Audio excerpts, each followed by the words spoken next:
We're live, live, live. We're live. Hello, everybody. Welcome to Traveling with Bruce. It's Bruce here in chilly Creston, British Columbia. It's not like it's like a Arctic front of misery or anything like that, but it's just 35 degrees. So it's kind of yucky. We had sunshine this morning. It looked great, clear, beautiful sky, blue, not a cloud anywhere. I'm thinking, oh, this is fantastic. And then it just deteriorated and deteriorated and deteriorated. And here we are now. I think we're getting rain at any time. And it's all fogged in. I can't see Idaho. Idaho is supposedly 3 miles south of my house. Can't see Idaho today. It's hiding on me. America looked good this morning, but it disappeared this afternoon. What are you going to do? But we've had an okay weekend. I guess we're surviving. Going to be nice. I think tomorrow we're going to be up into the 50s, sunshine. So I'll take that. Thank you very much. I hope you guys had a great weekend. I had a wonderful day off yesterday, resting my vocal cords and just chillaxing around the house, taking it real easy and thinking about last week's shows and what's coming up and scheming away what's happening with my channel and other things, future cruises and you name it. So I got all kinds of stuff on my plate. I hope you had a good one yourselves. Channel just keeps growing. It's fantastic. Went off the air on Saturday afternoon. We were sitting around 1,428 subscribers. By the way, it's March 26th. Did I tell you? Did I say that? March 26th, 2018. Anyway, welcome to March 26th. 1,428 subscribers Saturday. Right now, 1,463. So in 48 hours, just a little over 48 hours, 35 new subscribers. Wow, that's fantastic. I remember the days when 35 subscribers, that was like a month, 6 weeks it would take to get that many. 35 in 2 days. Wonderful. Welcome, all you newbies. If any of you are watching this live stream right now, welcome to my live stream. I hope you enjoy them. I'm not quite sure what brought you to my channel. There's so many ways of you to find me now. But whatever it is, you found us. Please join the show and enjoy. A lot of my regulars are signing in and saying hi to me. They're dropping a little message to me, telling me where they're located and where they're what their high temperature is today and what the weather is like. And if you're new, you've never been here before, by all means, tell me where you're located. Tell me what's your high temperature today. The gang here will say hi to you. If you're new to cruising, you've never been on a cruise before, you come to the right place. This is the channel for you. Love talking to newbies all the time. We get questions from people who are thinking about going on a cruise. They have no idea what's going on, or they know some stuff, or they've heard some things, they're not quite sure. Stuff like what can you bring on board a cruise ship? Like, can you bring on any alcohol or any drinks or that type of thing? Or what's tipping like on a cruise ship? How does that work? All these different classifications of rooms. What does that mean? What about cabin upgrades? Can you get cabin upgrades? That kind of stuff. How do I get a good deal if I want to book a cruise? What's the best cruise line for me? All the different things you can do on a cruise nowadays. So any questions you folks have about taking a cruise or looking into taking a cruise, by all means, drop them in. That's what we're here for. It's a live Q&A. You can ask anything you want, and we'll try to answer it right on the spot for you. If I can do it, I'll do it. If I can't, my viewers here, as a loyal bunch here, a lot of cruising experience here, they'll kick in and throw in some suggestions your way too. So good to know. Yeah, so there you have it. The channel's, like I say, it's growing well. I think we're the fastest growing channel in our little group here.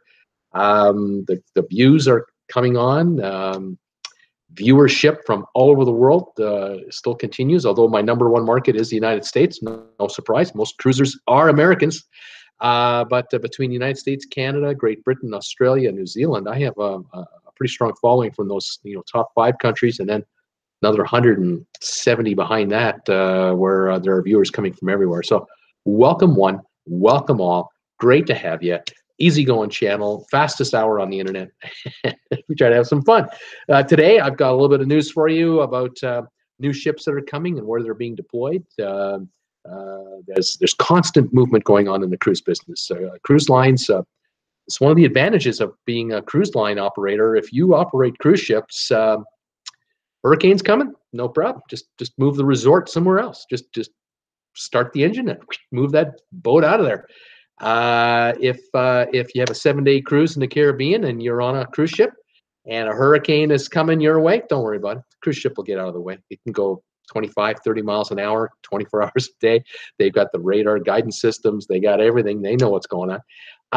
Last fall, during the Hurricane Irma, Hurricane Maria nonsense, cruise ships couldn't get back to Miami because the port of Miami was closed because of the debris in the water and all kinds of problems. Didn't matter anyway. Even if you could get back to Miami, where are you going? You're not going to get a plane out of town. All the airports are shut down too. So what did the cruise lines do that were supposed to go back? Well, they stayed out in the Atlantic and hung out there for a couple extra days until everything was open again. In the meantime, the passengers on board were treated to excellent dining, excellent entertainment. The pools are open. The weather was nice. And the vacation continued and no extra charge. How about that? And then when it was time to get back to the port they went. And the buses were waiting to get folks to the airport because the airport was opening up again. And the cruise line was assisting passengers in their reservations for airplanes. A lot of the cruises threw their internet open on board and allowed you to grab your cell phone or your tablet. You could start going online right now, even in the middle of the ocean, to plan your flight back that had to be completely rebooked. Airlines were waiving cancellation fees, no problem whatsoever because of the hurricane. Wonderful. So yeah, with a resort, unfortunately, if you're in Dominica and the resort is stuck in the middle of a hurricane, it can't go anywhere. It's got to ride it out. And there were a lot of tourists in Saint Martin, St. Thomas, Dominica, St. Croix, Puerto Rico, a lot of these islands who were caught in a mess because all the flights were canceled off the island and you're marooned there. And first thing to go is the power, because the power is sometimes not so reliable, depending, because all the cables are exposed to the air. They don't have a lot of underground systems like we have in the big cities in North America. So the power is going out, no air conditioning, no kitchens aren't open. All the food is wasting and spoiling in the freezers. I mean, it's a mess. And you're stuck on an island where you don't know how long you're going to be there. First, you got to ride out the storm. Number two, after you ride out the storm, you got to, hopefully, be able to be fed. Hopefully the staff at the resort can still look after you if there's much of the resort left. And then the getting out. And that was the horror stories that we heard all through October and November of tourists trying to get the heck off these islands to get back to the mainland in the U.S. and elsewhere. And it was a tough go for a lot of folks. And a lot of those resorts in Saint Martin, St. Thomas, they still aren't open. They're still under construction, being rebuilt, a lot of them from scratch. I mean, they lost it all. And you got to understand that we Westerners have tastes that are of the first world variety. And so we like, we like those showers and the bathtubs in our rooms, and we like those air-conditioned suites, and we love those big variety at dinner time. And to put that all together on a small tropical island requires a lot of equipment, specialized equipment, and it isn't made there. There are no manufacturing plants in St. Croix or St. Thomas. Everything is imported, and it has to be brought in either from Europe or the U.S. And then you've got to bring in the personnel to install it and then set it up. So yeah, some of these resorts are off a year. They're down for a whole year before they're back, and that's what we've been hearing with specifically St. Martin and St. Thomas, a lot of these places. So pretty devastating hit for a lot of these islands, and we'll have to see how the recovery goes. Anyway, that's my little talk about that. Let's see who's here today on my channel. Who's been signing in, because here's my phone, and here I see all my messages. All the texts are coming in from everybody. And let's say hi to everybody here. Randy Lucas started off at 1:51, or at, what would that be, 4:51 Eastern, 9 minutes before I went on the air. Randy was already talking. This is great. Hey, Randy, hi from Northern California with a high 64. How you doing, pal? I commented, let's see now, 9 minutes before airtime. I think we have a new record. I think that's the earliest message I've had so far. Sometimes I don't set up until 5 minutes to go. I'm running around frantically getting ready. And then with 2 minutes to go, I'm still getting my computer set up and getting my notes set up. Today I was a bit early, so I happened to catch the messages. Lady Luck is here. Hi, 62 in Kentucky. Hi there, Lady Luck.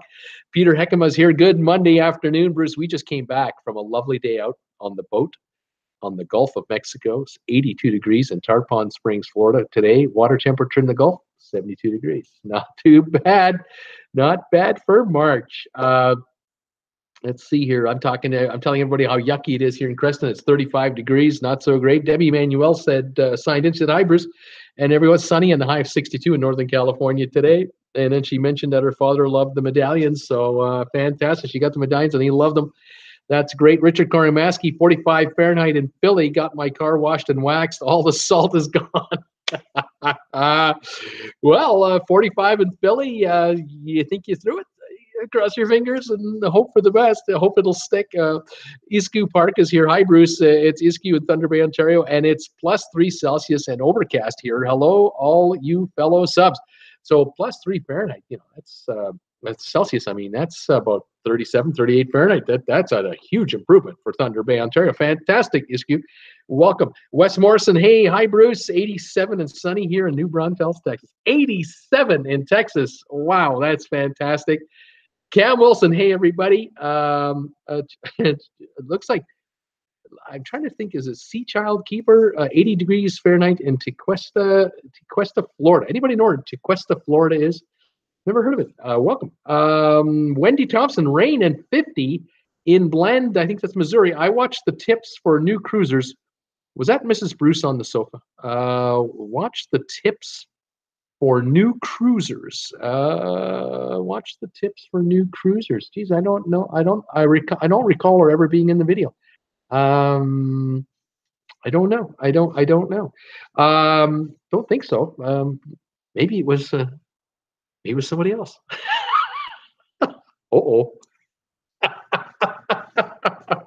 Maybe somebody came over that wasn't supposed to be here when the camera was on. Oh, if Mrs. Traveling with Bruce found that out, oh, I'd be in big trouble. I honestly don't know if she's ever been on the video. Oh my goodness. Where am I? Isky Park. We've been to Vardero, Cuba. We've been to Vardero, Cuba 3 times. People are super nice. Resorts are great. Great food as well.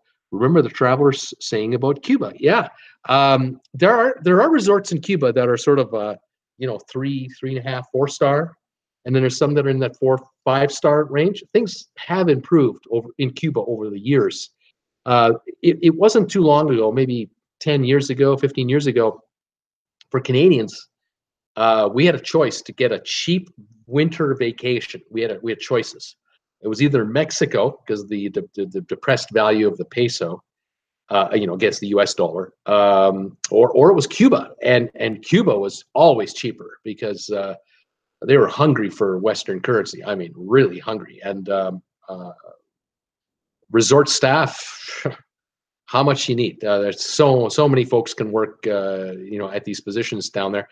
And a lot of folks love to get jobs at the resorts in Cuba because they'll get an occasional tip from a Canadian or an American, well, Canadians in particular, but not necessarily Americans, and in either Canadian or U.S. currency. And that is gold. Yeah, but improvements have been made because Cuba used to be sort of a 2, 3-star kind of place.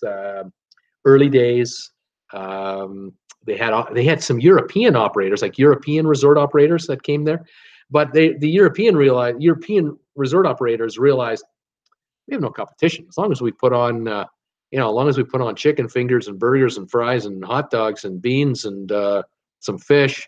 We can buy food here cheap. We'll serve it cheap. We don't have to worry about outdoing the resort up or down the street here for filet mignon and lobster tails because it's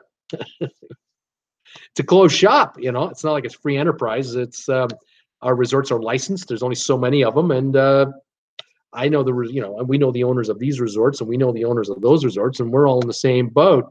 And the tourists at the time, 10, 15, 20 years ago, they weren't expecting 5-star dining in Cuba. They were expecting 5-star weather, which they got in Cuba, but they weren't expecting 5-star dining. Now, in Cancun, Mexico, or other areas, you did have your 3, 4, 5, 5.5 star, 6-star resorts where, depending on how much you coughed up, the menu and the amenities reflected the amount of money you paid.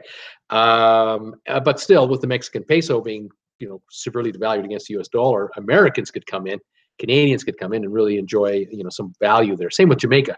Jamaica was also, cheap. I think it's 40 Jamaican dollars to $1 American dollar. I mean, it's just worthless. But Cuba wasn't that way. And now today, it's better. It's definitely better, but it's still not like 6 stars. Not that high, but it's definitely better. Let's see here. Isku Park. Remember, it is Cuba. Exactly. Loves to travel. High 51 and light rain and fog all day here in Kansas. Sorry to hear it, but welcome back. Isku Park. We always stay at a 4-star or better resorts. It can get a bit old world if you stay in 3 stars or less, but it's the cheapest vacations we ever had. And there you have it. I mean, Canadians for a week could go down there for half the price for, say anything in the United States. It would be at least half, if not less than half. So for those who are on a severe budget, you grab a charter airline. It's a nonstop flight from Calgary or Toronto or wherever in Canada you're going from, straight down to Cuba, where they have several airports there that service the resorts. And then a bus ride transfer right to the resort, all included. And you're good for a week. And at the end of the week, bus ride back to the airport, you're gone. For me, I feel caged up because you're just in a resort. You can't really leave the resort and see anything around the area because you're in a remote part of Cuba, beachfront property. You're not near Havana. You can't just pop over there. Now they did start organizing tours to Havana to kind of break the monotony, I guess. But for me, it just never turned me on to ever want to do it through all my adult years. Paul Wilgus, hi Bruce, 42 here in Virginia. We got 9 inches of snow Saturday. Oh man. Let's see, Wytheville, which is 12 miles away, got 14, and my sister, who's 20 miles away, got 18 inches of snow and still without power. So 9 inches is okay with him. Wow, that's unbelievable. What are you guys getting whacked out there again and again and again? Richard Kornamaski, Bruce, a good tip is to sign up for each of the cruise lines. Last minute email list. Yeah, you get some great deals. They'll come in your inbox. Some alerts will come in there. Yeah, it's a good plan. If you're able to just drop everything, and within a week or 2 weeks you can take off for a vacation. You want to be on these waiting lists with these cruise lines. Absolutely, let them send you an alert. You never know. You might get an offer that's just so good you can't refuse that deal. It might be in a Caribbean cruise that to an itinerary you've never been before. Maybe you've done a bunch of Caribbean cruises, but this cruise has 3 stops. You've never been to either of them. Might be an opportunity to go at a really good price. And of course, you keep an eye open with these cruise lines for last-minute Panama Canal sailings or South America, sailings and partial Panama Canal, South America and back. Or you'll get alerts regarding deals on the repositioning cruises, because a lot of ships have to leave the Caribbean, some up to Alaska, some over to Europe in the Mediterranean, some into Northern Europe for the spring and summer. So yeah, you might get some good offers there. Scott Batchley, hi Bruce and all. Beautiful day in Ventura today at 63 and sunny. That's all good. You gotta love that. Norman Duarte, hello all. It's 45 here in Bridgeport, Connecticut. Hey, that's better, right, Norman? Tina is here. Tina Holt, hi, Bruce. It's 6 degrees here in Toronto. 173 days to go until my next cruise. Less than 6 months now. Less than 6 months. Fantastic. 6 degrees Toronto, a little warmer than me. Take it. Pamela Jordan, hi, Bruce, and everyone. Cloudy and 50 degrees here in Ivy, South Carolina. 50 degrees is coming around. Norman, and call your boss. Not coming in on the ship, can't get to port to go home laughing out loud. Not coming in. Can't get to. That's right. Yeah, if you're stuck on a cruise ship in a hurricane, you get to call your boss and say, "I'm sorry. I wish I could. Geez, I sure would love to be back at the shop. I know I told you I'd be back on Monday. But it just breaks my heart. There's nothing I can do. We're stuck on this cruise ship. Oh, the flights are canceled. I mean, nothing I can. I got to wait this thing out. Sorry, and no, you can't send me any work on the internet. No, no, you can't do that. No, don't have enough bandwidth. Sorry, gotta go. Click. Teresa McFarland. Hi, Bruce. 9 degrees Celsius today in Waterloo. Woohoo! Woot woot. 48 degrees. We'll take it. Peter Heckema. Oh, Peter, you are a good man. Sending me $2 on Super Chat today. I hear you're going to Costco this week. I think I am. I think this weekend might be a trip to Costco. I'm running low on Costco ice cream. I tell you right now, best ice cream in the world, as far as I'm concerned, is the Costco premium ice cream from the U.S. And I got to get down there and refresh. But this here is a hot dog for sure. So thank you very much. I'll appreciate that. Need one from my wife, though. And maybe a Sunday. I don't know. We'll see. Any generosity, I'll take it. Thank you very much. Debbie Manuel, yay. Peter, George McCrower is here today. Hey, George, welcome back, buddy. In 69 Fahrenheit and cloudy, the Villages in Florida. How you doing, George? Good to have you back today. Charles Jordan, good evening, everyone. Good evening, Charles. Elizabeth Breen is saying to me that the high of 76 in Daytona today. Kind of a yucky day, she said. No sunshine state today. No sunshine here. Well, I'll swap you. I'll take the 76. Yeah, I guess you can't do that. I'll have to wait it out a little longer. Logan Rado is here. I'm in the Villages too. Logan, welcome. Welcome. And you're in the Villages. Fantastic. Hanging out down there with George. Welcome to the chat today. If you're a newbie, welcome. If you've been here before, welcome back. Jim Thomas, good afternoon, everyone. Jim, how are you? Elizabeth Breen, I think Tequesta is in Palm Beach area. Oh, okay, cool. Tammy Ray, hello everyone. Just popping in for a minute as I'm still working while having to watch later. Coming in. Yeah, he's on. Okay, hi. Okay, I gotta go. Bye. And then off. Don't let the boss get you. Sherry's here. Sherry Ann. Hey, how you doing? Hey there, Bruce. Cold in Connecticut. Oh yeah, you guys have just been whacked with a storm after a storm after a storm. Oh, when is it going to end? Hopefully it's done. Jordan McCrower, Logan, nice to meet you, but Bruce said only one villager at a time in his streams. Want to draw straws? Well, we could have the East Village, the West Village, the North Village, the South Village. Oh, yeah, we'll see. Welcome, both of you guys. Wendy Thompson, has anyone done a cruise around the British Isles with stops in Belfast and Dublin? Good question. Do they offer trips to Arman? I can't read. I'm sorry what you're saying, but do they offer trips? A buddy of mine last year took a repositioning cruise from Florida on the Norwegian Jade, up to Southampton, and they had a stop for the day in Dublin. And I think he had told me he had made an arrangement for a tour, and had a bus tour for like the day. Loved it, just loved it. Really enjoyed it. I also have not a direct story, but a personal from a family point of view. My father-in-law and my mother-in-law, great folks. They've passed now. We've lost them now. But when they were in their 60s, they took a trip to Ireland. Scotland, actually. Excuse me, Scotland, to the UK, and they ended up on a tour. I think it was a 10-day bus tour of Edinburgh, Glasgow, just all points, all kinds of areas up in the UK. And they could not stop talking about it.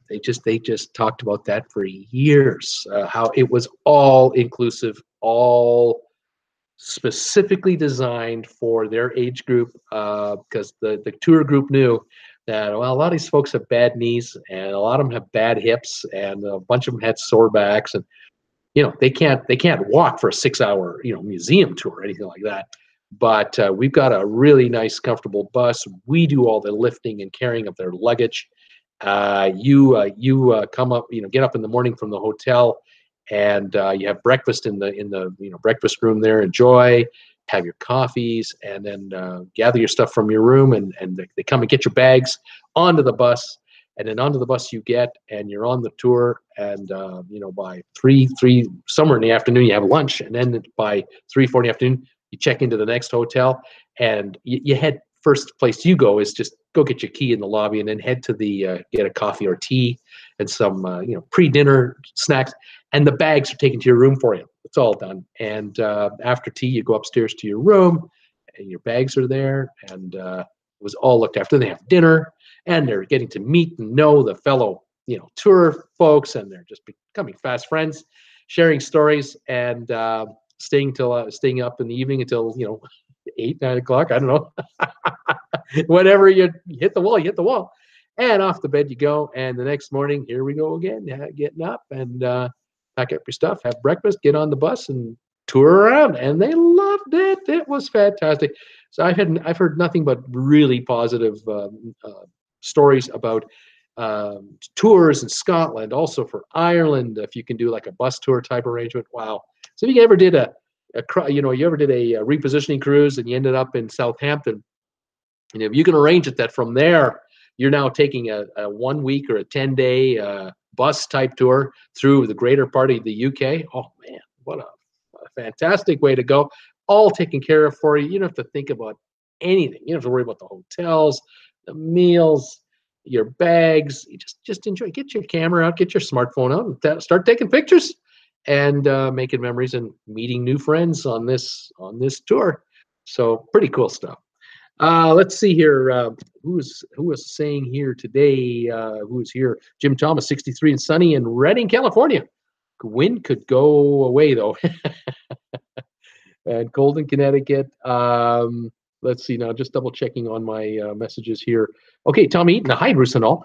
Cloudy, rain off and on. 60 degrees in Jacksonville, Florida. 60 degrees, a bit cool today. Cam Wilson, I feel like it would be interesting to be on a cruise during a hurricane. I'd sleep the whole time though. Yeah, you wouldn't like it. Yeah, a number of cruise lines were in the West Caribbean when the hurricane struck, and so they stayed there. They stayed towards Cozumel. They stayed Cayman Islands. They would visit those ports.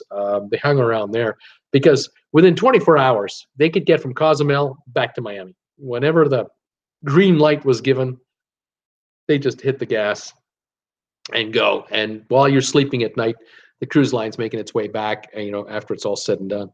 So very handy to being on a moving resort like that. Pamela Jordan might want to call Costco. They might be closed Easter Sunday. Okay. I'll have to check on that. Okay. Thank you, Pamela. I'll look into that. Peter Heckema, we were on a Russian cruise ship several years ago. Captain was told not to leave port due to a storm in the Atlantic. He didn't want to pay extra port charges, so he left. Oh, Jesus. Yikes. Loves to travel. Sounds like a Globus bus tour. Loves to travel. Could well have been a Loves to Travel. Michelle Lucas, oh my gosh. 5 days till back to back to back. No cooking, no laundry, no housekeeping for a month. However, you're going to handle it. Oh my gosh. 5 days. 5 days and count. That's awesome. Charles Jordan, 45, watching and only 23 thumbs ups. Come on, let's all give Bruce a thumbs up. We might reach 50 before the end of his life cast. We'll hope for the best. Mark the Lost Traveler saying, hi, everybody. How you doing, Mark? Peter Heckema continued from Russian story. Our clothes hung on the door hook. It was at a 45-degree angle, not pleasant. Oh, man, no kidding. Oh, that just be horrific. Yuck, that's got to be bad. I mean, I've told the story about how bad it was for me and my wife on the Explorer of the Seas when we left New York down to the Caribbean. We had gone through one of these bomb cyclone winter storms, but it wasn't as bad that we had stuff flying off of our countertops or anything like that. It was just this constant, nonstop, unpredictable movement that was just eating us alive. And because we had an inside room, we had no way to reference to the outside what was really going on. I have a feeling if I were in a balcony, I could at least look out the window, the balcony window, and see the seas and be moving along and watching the turmoil out there and have something for my eyes to focus on. But this 45-degree angle for clothing off the inside of a door hook, oh geez, that is not fun. Not fun at all. Unbelievable. Mark the Lost Traveler, you should have been here Saturday. I know you texted me, you messaged me on Saturday night. You missed the show. We had the trivia going Saturday like you wouldn't believe, and it was airports and airlines, defunct airline trivia. You'd have aced that. I know it. I know you would have aced that. I've had a few messages from others since the show was aired with other answers to the question. So there were people doing the research. We had a good time on that one. But we'll have to just catch you next time, Mark, on trivia. I'll be doing trivia soon. We have a good time with it. Today, I wanted to just mention a couple of bits of information regarding cruise lines, new itineraries, ship repositioning, this kind of thing. Norwegian Cruise Line, we're just talking about Cuba a little while ago. Norwegian has announced that the Norwegian Sun, which holds 1,936 passengers, will be frequenting Cuba later this year. 7-day cruises. I think that'll be the largest ship frequenting Cuba. But they're also talking about 9 and 13-day sailings in the Caribbean with Cuba as a stop. So Cuba is slowly being added in more and more by cruise lines on their sort of Caribbean itineraries, because as the weeks and months go by, cruise lines have with onshore organizers, they've been able to figure out what are these passengers going to do when they get off the ship? Like, where do we take them? What are they going to go see? In other words, organize tours for these folks. And of course, you can always do a tour to like a sugar plantation, or you can do a tour to a cigar manufacturing place, or a lot of agricultural type stuff.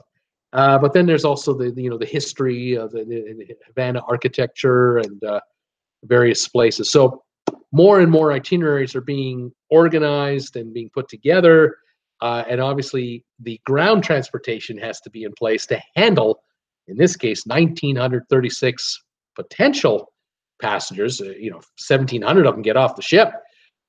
We got to handle 1,700 people. Either we're moving them, or they're handling transportation on their own. They're walking or whatever they're doing.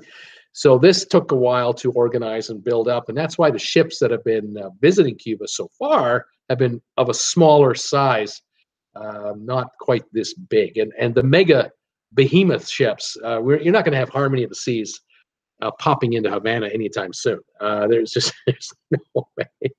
They cannot, at the moment, the feasibility of handling 5,000 to 6,000 visitors for a 6-7 hour stay is just would overwhelm the infrastructure, the traffic. It would just be mayhem, and it wouldn't be pleasant. I mean, you'd have 5,000 or 6,000 pretty PO'd passengers who wouldn't be very happy because they're in traffic jams and mayhem and organized chaos, and you don't want to be doing it. So you start with smaller ships, and you slowly build up the traffic, and the island gets used to the new business that is being created here, the new day visitor that they've never had before.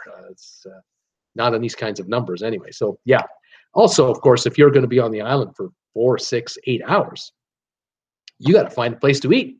You're going to need a lunch, a meal of some kind, and the tour organizers are going to want to offer, say, a 6-hour tour that might include a stop at some eatery to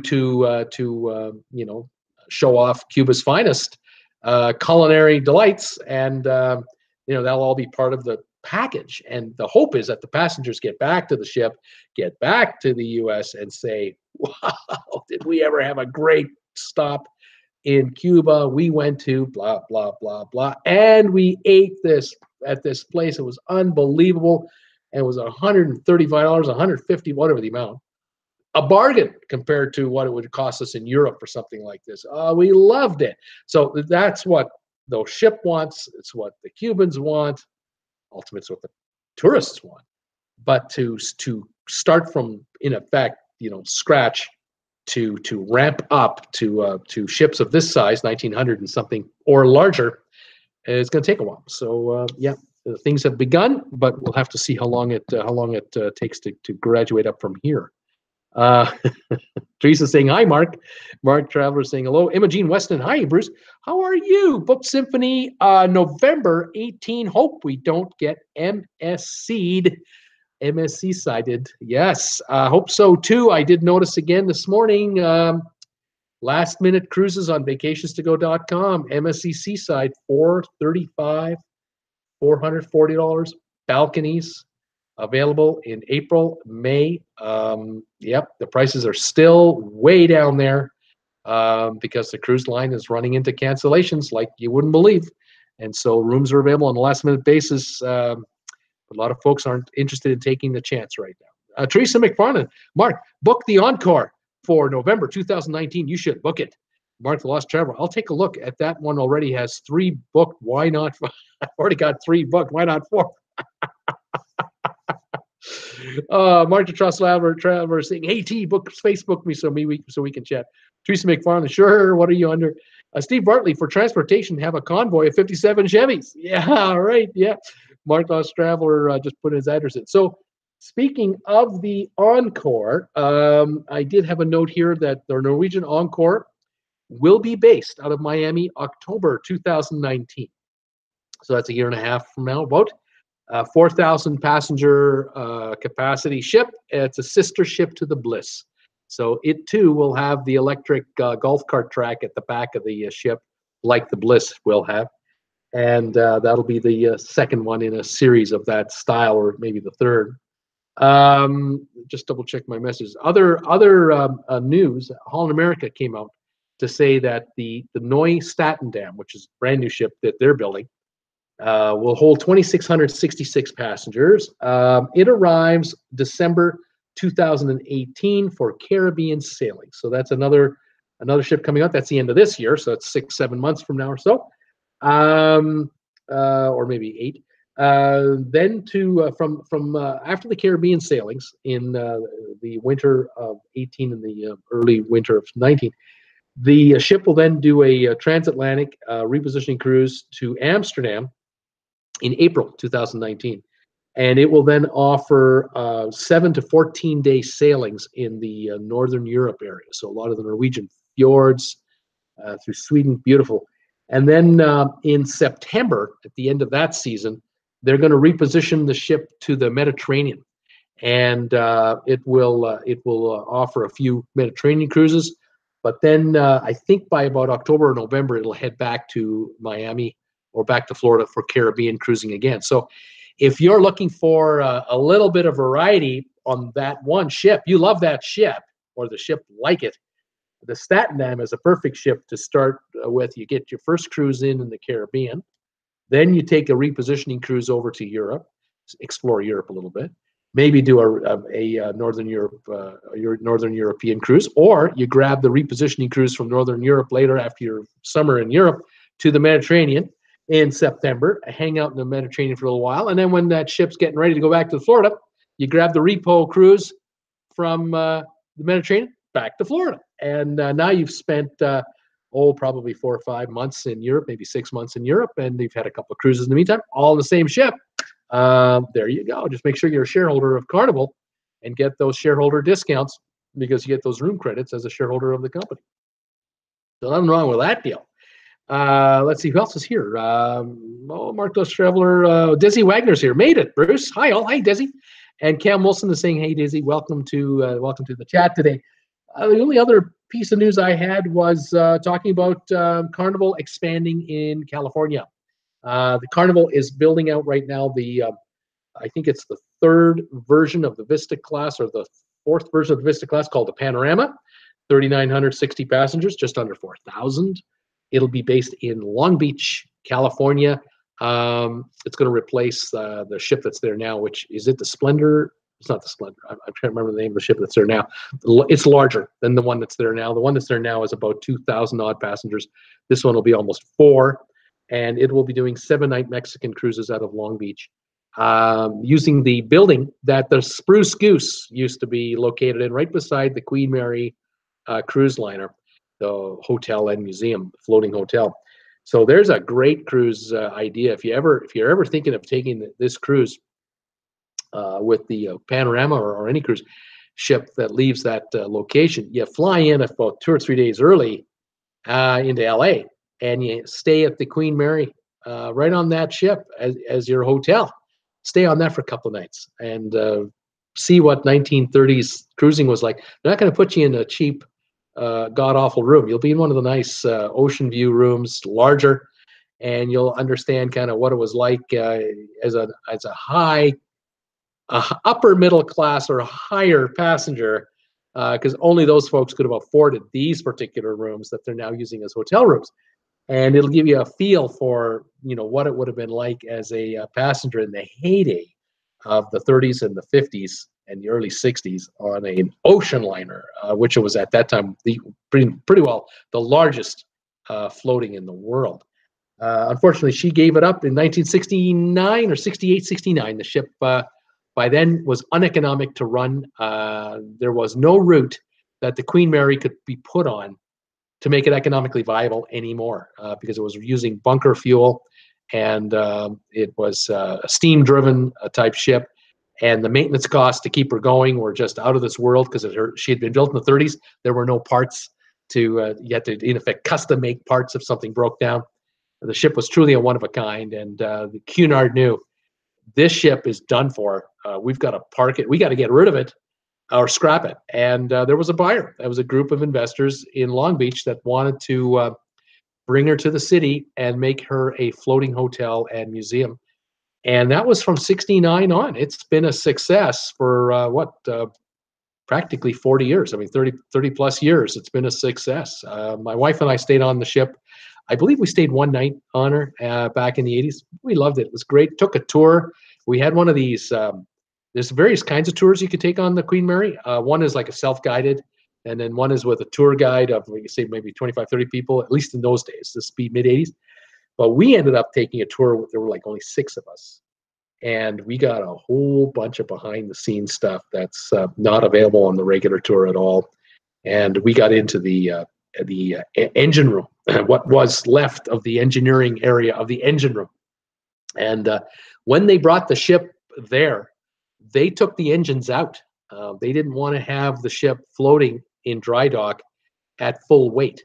So they took the giant steam engines and everything right out of there, and they took the smokestacks off first. And they then had access to get cranes down, and they were literally probably cutting the engine apart to get it out in pieces through the smokestacks, and then the metal was probably recycled. And they lightened the weight of the ship dramatically, and that lifted its draft. And so it can sit in the shallow water where it's in. It's surrounded by a wall of rocks. So it's, it won't float away like that. It's tied up, obviously. But it was an interesting story how they told us how they had to dismantle everything, but they kept all the engineering, all the dials and the switches and everything that the engineers were using. So when the captain would be on the bridge telling them full speed ahead or whatever to change the settings on the power, they showed us everything here, what had to be done. And even there, they were showing us the antiquated systems that they were using in '69, how antiquated they were then. The ship was a marvel that it was still running in 1968, '69 to bring it to its final resting place, because its heyday was the 30s and the 40s, pre-war, not much, post-war, yeah, and then the 50s. And after that, it was all over, and it was uneconomic to run at that such weight, such dimensions for so few passengers. But it did hold almost 2,000 passengers, which at that time was unbelievable.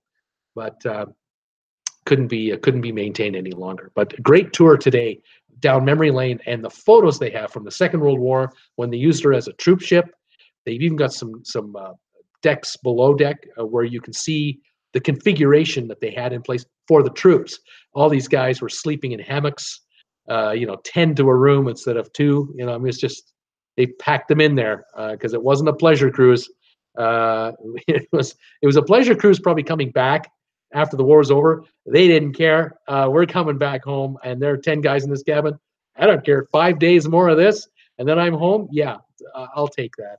And some of the photos from the aerial photos that were taken of this ship coming into the New York harbor with 5,000 troops on the upper deck, waving at the Statue of Liberty and to the skyline of New York. you could imagine how they felt when they saw that. Unbelievable. Must have been fantastic. Loves to travel.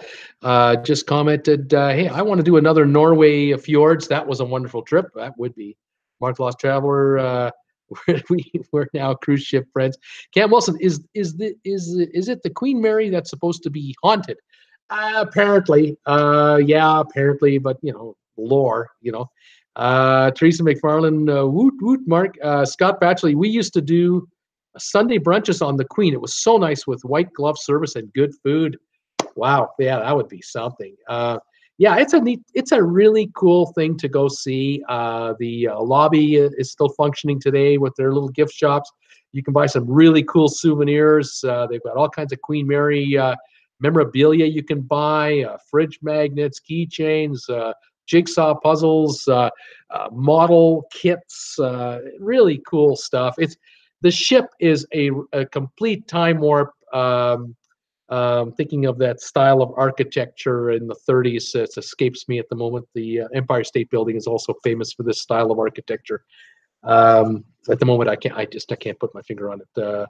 But beautiful ship to see. Really cool to walk around her, and they've maintained her as best they can, and thankfully she's in a milder climate. It's not certainly 130 degrees in the summertime, but it's not 20 below zero in the wintertime. So it's very moderate, like 40s, and up to the 90s kind of thing. And they do a lot of maintenance to keep her, looking spit and polish. Pretty cool thing to visit, really would be. And Mark Lost Traveler, which NCL Encore, 17th or 24th, he's asking. Art Deco, thank you, Wendy. I just forgot it. Art Deco style, everyone kicked in there. There's your trivia question for the day. Yeah, it's an Art Deco wonder. Really is. The clocks, the wall clock designs, the lighting designs, the looking at just the walls in the main dining room, and really cool. It's also kind of cool to see the exercise gym area where you could work out when you're on board in the 30s and 40s, what those machines used to look like. Hilarious.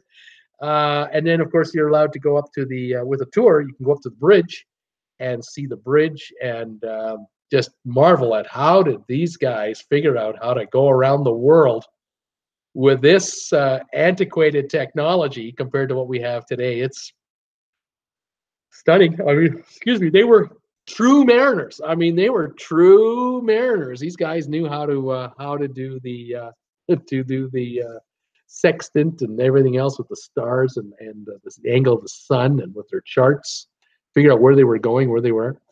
Norman Duarte, nice brass there, shining bright. Oh yeah, all those brass fixtures and everything. Amazing, just an amazing thing to witness and see. So if you get the chance to take you're ever thinking of taking a Mexican Riviera cruise, well, fly into LAX a couple of days early, reserve a room at the Queen Mary, and if you're taking the Carnival ship, the new one, the Panerama, well, geez, you're just going to walk from the Queen Mary, which is parked barely 200 yards away, and just walk on over here to the Dome, which has now been converted to this beautiful new departure point for the Carnival Cruise Line, and easy peasy coming through there, right onto the ship, off you go. And at the end of the cruise, if you didn't stay in the Queen Mary before the cruise, stay at the Queen Mary for a night after, and compare notes, compare the old to the new or the new to the old, and be blown away by both. I'm sure it'll be quite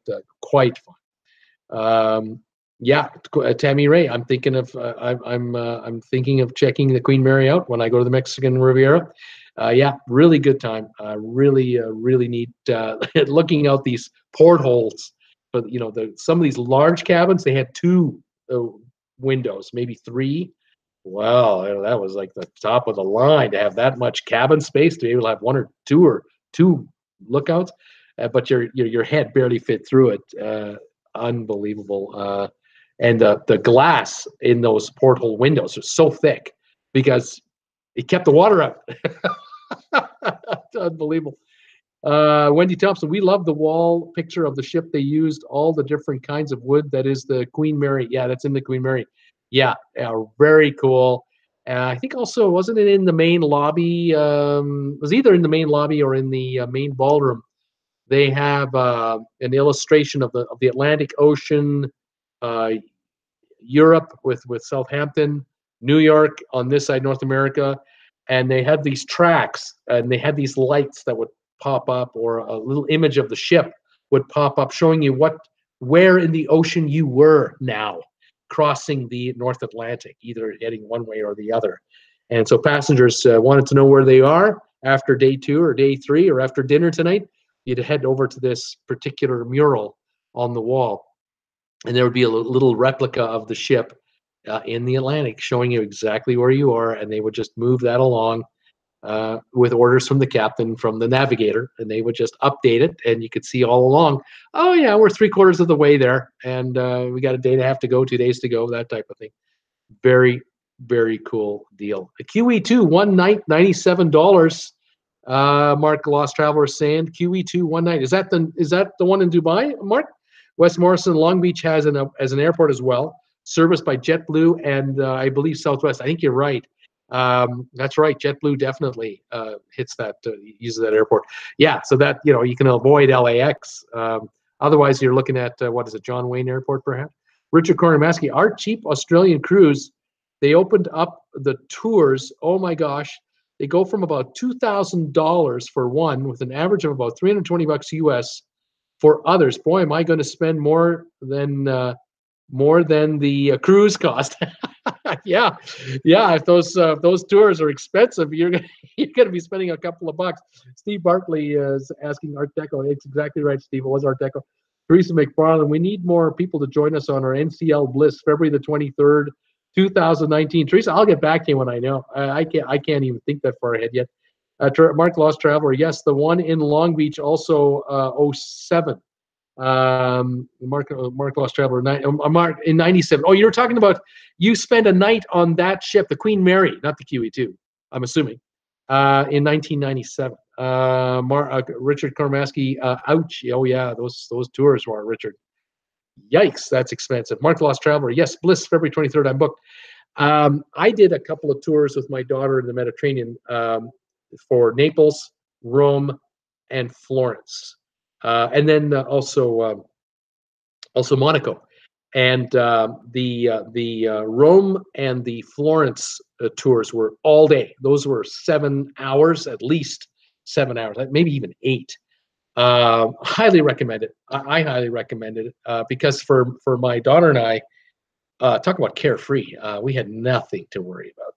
The beautiful bus, the luxury bus from the ship. In the case of Rome, we were 80 kilometers away, and they stopped about 45 minutes in, maybe an hour into our drive. We did a quick pit stop on the highway for anyone who wants to use the bathroom, grab a snack in the quick convenience store at this gas bar, and then back on the ship and then into Rome, and we'd be at our stop about an hour later, and right at the Colosseum, and walk out and down a few steps, and barely 200 yards, 300 yards. There you are, right beside it. Unbelievable.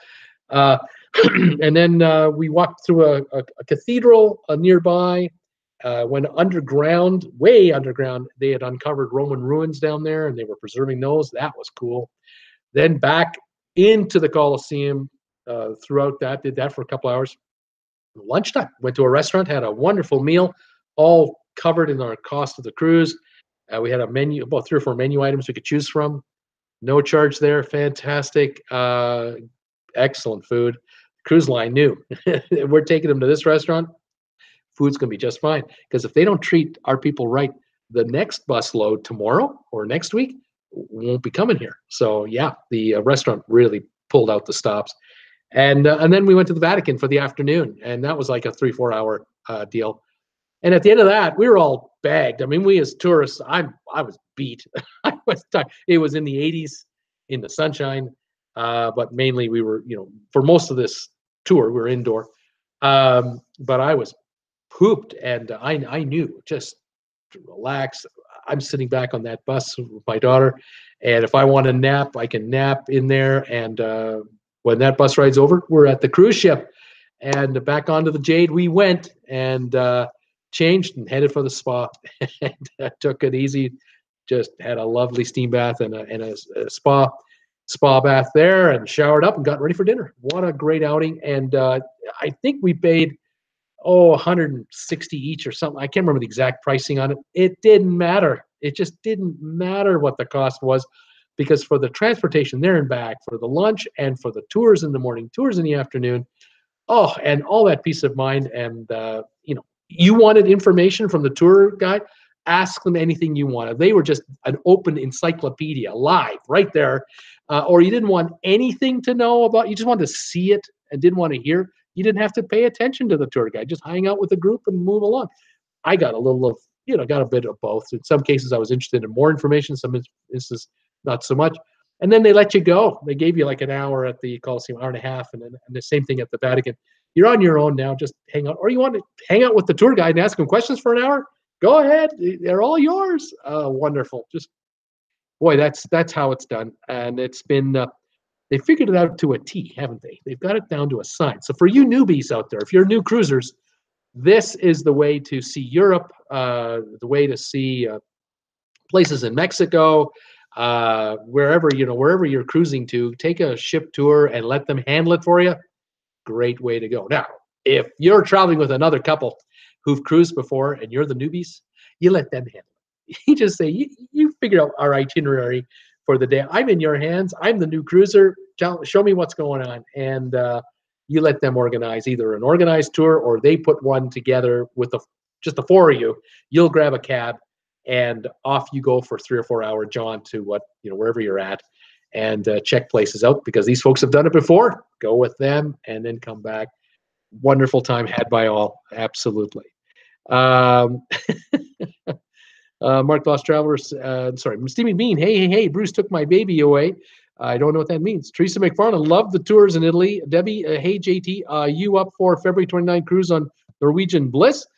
Teresa, 23rd of February. Debbie is looking at February 23rd. Norman, you can see on YouTube all of the